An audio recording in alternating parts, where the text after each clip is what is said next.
Good morning everyone. तर आपण मागच्या क्लासमध्ये अँटीबायोटिक्स विषयी जाणून घेतलं.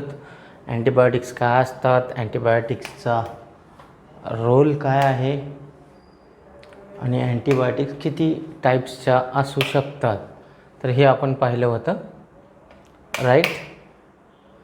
तर आजच्या क्लासमध्ये आपल्याला बघायचं आहे अजून एक उदाहरण घ्यायचं आहे अँटीबायोटिक्सचं. त्यामध्ये आपण फक्त सांगितलं होतं की काही अँटीबायोटिक्सची उदाहरणं पण दिली होती. ब्रॉड स्पेक्ट्रम आणि नॅरो स्पेक्ट्रम अशा दोन प्रकारचे अँटीबायोटिक्स असतात सांगितलं होतं. तर आज एक आपल्याला महत्त्वपूर्ण अँटीबायोटिक बघायचा आहे. अँटीबायोटिक जो आहे तो आपल्याला खूप युजफुल आहे. त्याचं नाव आहे penicillin. Okay, is a antibiotic.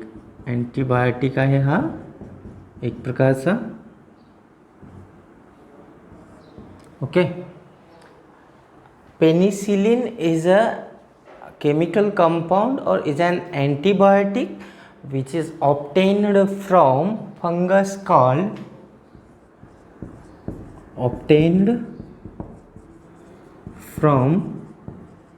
fungi Penicillium. Penicillium नावाच्या फंगी ज्या आहेत त्यांच्यापासून जो आहे तो हा अँटीबायोटिक ऑब्टेन केलेला आहे. ओके, पेनिसिलियम नावाची फंगी युजफुल मायक्रोब आहे. फंगल स्पेसीज तशा तर कॉमनली ज्या फंगी असतात त्या बऱ्याचशा अशा फंगस पण आहेत ज्या हार्मफुल आहेत.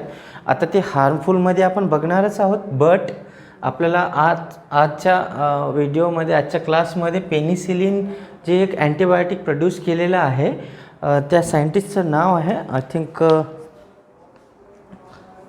सायंटिस्टचं नाव आहे अलेक्झांडर फ्लेमिंग नावाचे सायंटिस्ट यांनी आयसोलेट केलेलं आहे द पेनिसिलिन. ओके, याला कोणी आयसोलेट केलं तर अलेक्झांडर फ्लेमिंग नावाच्या सायंटिस्टनं. तर यांनी जे आहे इन 1928 हे केमिकल कंपाऊंड ऑब्टेन केलेलं आहे, आयसोलेट केलेलं आहे. हे काय केलं त्यांनी,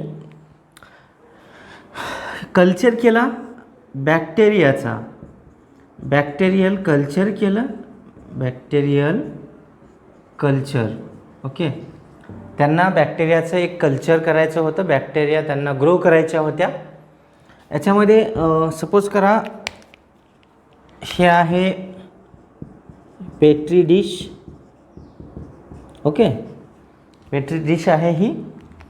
याच्यामध्ये बॅक्टेरिया आहेत त्यांनी ग्रो केलेल्या. Okay, bacterial colonies.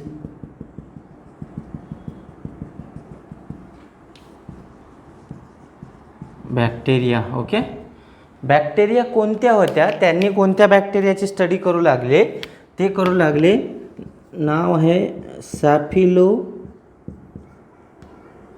सॅफिलोकोकाय नावाच्या बॅक्टेरिया. ओके, सॅफिलोकोकाय नावाच्या स्पेसीजच्या बॅक्टेरियांचं यांनी कल्चर केलं. कल्चर केल्यानंतर त्यांना जेव्हा याला ठेवले ग्रोथसाठी, तेव्हा त्यांना असं दिसून आलं की काही एरियामध्ये हे जेव्हा त्यांनी 2-4 दिवसानंतर जेव्हा कल्चर पाहायला आले तेव्हा काही एरियामधील बॅक्टेरियाचं पॉप्युलेशन वाढलाच नाही. म्हणजे इकडच्या बॅक्टेरियाची ग्रोथ जी आहे ती इनहिबिट झाली. इनहिबिट म्हणजे वाढलीच नाहीत. इथल्या पॉप्युलेशन्स वाढल्या नाहीत तेवढ्या एरियातल्या. कुठं गेल्या मग, आणि ते कसं काय गेल्या? लेटर त्यांनी काय केलं, ऑब्झर्व केलं की काय कारण असू शकतं जिथून हे बॅक्टेरियाची ग्रोथ इनहिबिट झाली. तर त्यांना असं दिसून आलं की तिथं ह्या एरियामध्ये त्यांनी ऑब्झर्व केलं की पेनिसिलियम नावाची फंगी जी आहे ती इथं ग्रो झाली होती, फंगल पॉप्युलेशन तिथं वाढलं होतं आणि यांच्या सिक्रिशनमुळं यांनी सिक्रेट केलं तिथं एक मटेरियल केमिकल कंपाऊंड आणि यांच्या सिक्रिशनमुळं बॅक्टेरिया काय झाल्या तिथल्या किल झाल्या, म्हणजे तिथल्या बॅक्टेरिया नष्ट झाल्या एवढ्याच एरियातल्या.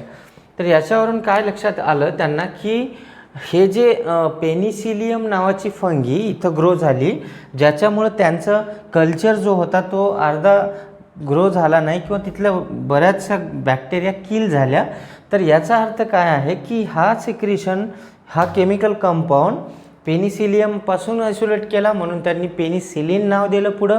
आता हा पेनिसिलियम पासून आयसोलेट केल्यामुळे याचं नाव पेनिसिलिन दिलं.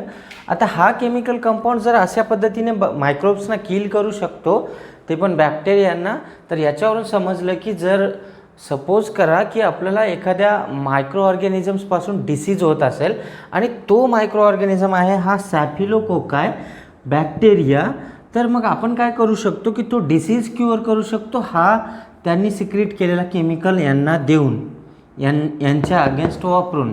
मग त्यांच्या लक्षात आलं की हे एक प्रकारचं औषध आहे, अँटीबायोटिक बनू शकतं, म्हणून त्यांनी हे आयसोलेट केलं. आणि आज आपल्याकडं पेनिसिलिन नावाचा अँटीबायोटिक अवेलेबल आहे, जो की आपण बऱ्याचशा हार्मफुल बॅक्टेरियाच्या अगेन्स्ट या केमिकल कंपाऊंडचा वापर करतो. Penicillin it is a group of antibiotic which is obtained from fungus penicillium. Okay, Penicillium. याच्यानंतर आपल्याला काय सांगता येतं,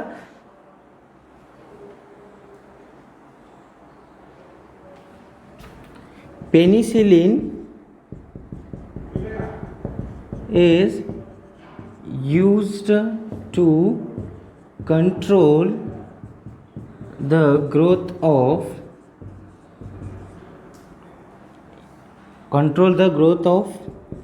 harmful bacteria like, त्याला स्टॅफिलोकोकाय दिसल्या होत्या, हे पण होतं स्टॅफिलोकोकाय और कोकस आपण म्हणतो. अजून हार्मफुल कोणत्या, क्लोस्ट्रिडियाच्या, ह्या स्पेसीज पण हार्मफुल असतात. याच्यानंतर असतो स्ट्रेप्टोकोकसच्या स्पेसीज, काही बॅक्टेरियाच्या, स्ट्रेप्टोकोकाय एट्सेट्रा. यांची ग्रोथ इनहिबिट करण्यासाठी आपण हे पेनिसिलिन वापरू शकतो.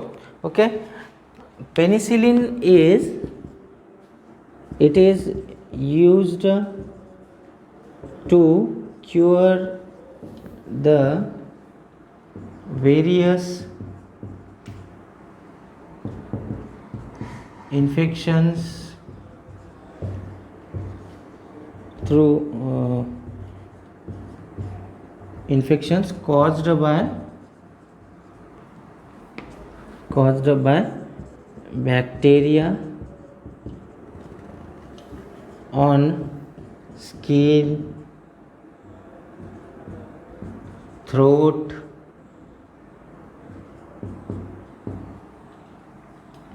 nose and ear. Okay, etcetera.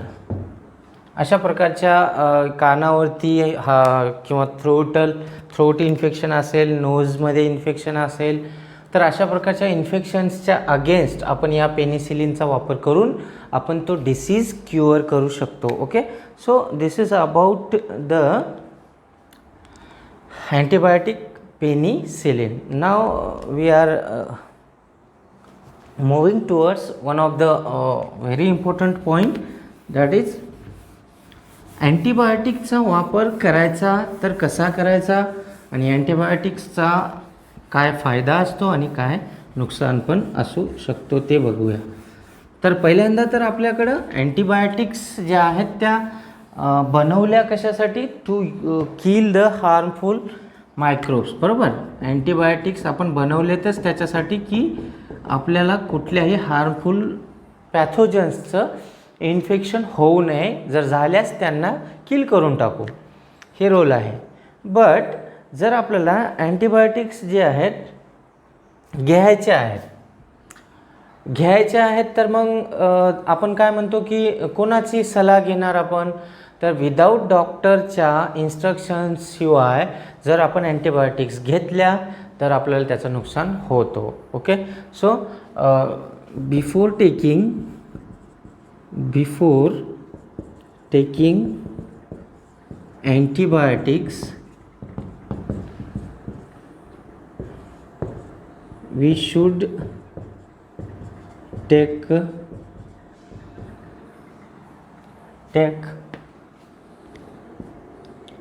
permission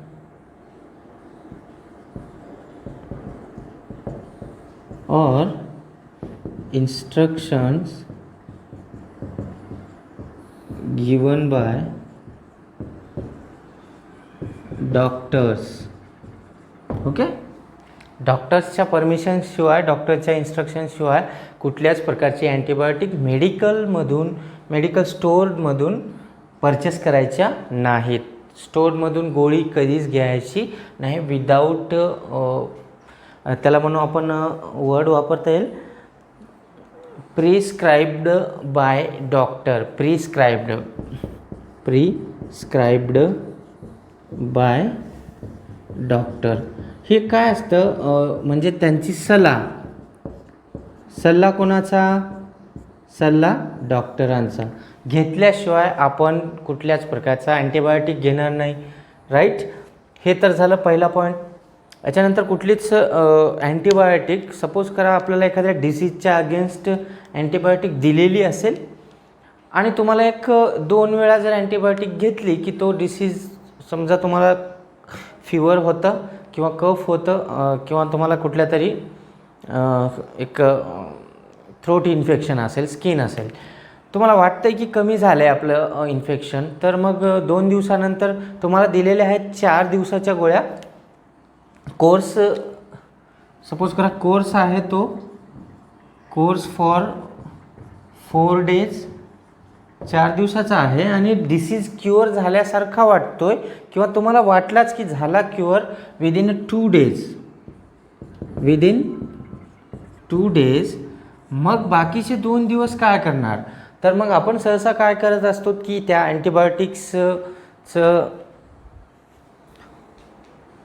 अँटीबायोटिक्सचं consumption थांबवतो, अँटीबायोटिक घेणं थांबून टाकतो. तर हे चुकीचं आहे, कारण तो ऑर्गॅनिझम कम्प्लिटली किल करायचा असतो. जरी कमी झाली असेल तरी उरलेले 2 दिवस जे डॉक्टरांनी दिलेले आहेत तुम्हाला त्यानुसारच आपल्याला फॉलो करायचं आहे. 4 दिवस त्या सगळ्या गोळ्या कंप्लीट करायचा, तो कोर्स कंप्लीट करायचा. You should complete the antibiotic course given by doctor, even you feel better. Okay, जरी तुम्हाला व्यवस्थित वाटत असेल तरी देखील त्या कोर्सला कंप्लीट करायचंच. ओके, तर या गोष्टी होत्या. अजून एक सगळ्यात महत्त्वाचं, कोणाला सजेशन द्यायचे नाहीत की पेनिसिलिन चांगला आहे, तुम्ही घ्या, पेनिसिलिन नावाचं अँटीबायोटिक घ्या. किंवा काही लोकांना सवय असते की काय झालं, डोकं दुखतं आहे तर मग तू जाऊन एक क्रोसिनची टॅबलेट घे. तर अशा प्रकारचे कोणाला सजेशन द्यायचे नाहीत, कारण तुम्ही किंवा आपण डॉक्टर झालेलो नाही आहेत, तुम्हाला डॉक्टर व्हायचं आहे. विदाऊट नॉलेज कोणाला माहिती देण्याचा प्रयत्न करायचा नाही. कोणासंबंधी? या अँटीबायोटिक्सच्या संबंधी. आता मी काय सांगतो आहे की अँटीबायोटिक्स काय आहेत, अँटीबायोटिक्स कशा असतात, अँटीबायोटिक्स कशा घ्यायच्या हे मी सांगितलं. जेवढं मला समजतं मी तेवढंच सांगणार. मी कोणाला हे नाही सांगितलं की ही अँटीबायोटिक घ्या तुम्हाला चांगली असणार आहे, मी तुम्हाला सांगू शकत नाही, कारण माझ्याकडं ती पदवी नाही, मी त्यातलं एज्युकेशन घेतलेलं नाही. तसंच आपल्या सगळ्यांना पण वागायचं असतं की अँटीबायोटिक्स जर आपल्याला माहिती जरी असेल तरी कोणाला आपण त्याच्या संबंधी सल्ला द्यायचा नाही. डॉक्टरांना भेटतील ती स्वतः त्यांना सांगायचं उलट की तुम्ही डॉक्टरांच्या सल्ल्याशिवाय कुठल्या प्रकारचे गोळ्या घ्यायचे नाहीत. Okay, this is about penicillin. आता उद्यापासून आपल्याला हार्मफुल मायक्रोब्स बघायचे आहेत. ओके, तर हे होते आपले युजफुल मायक्रोब्स. थँक्यू.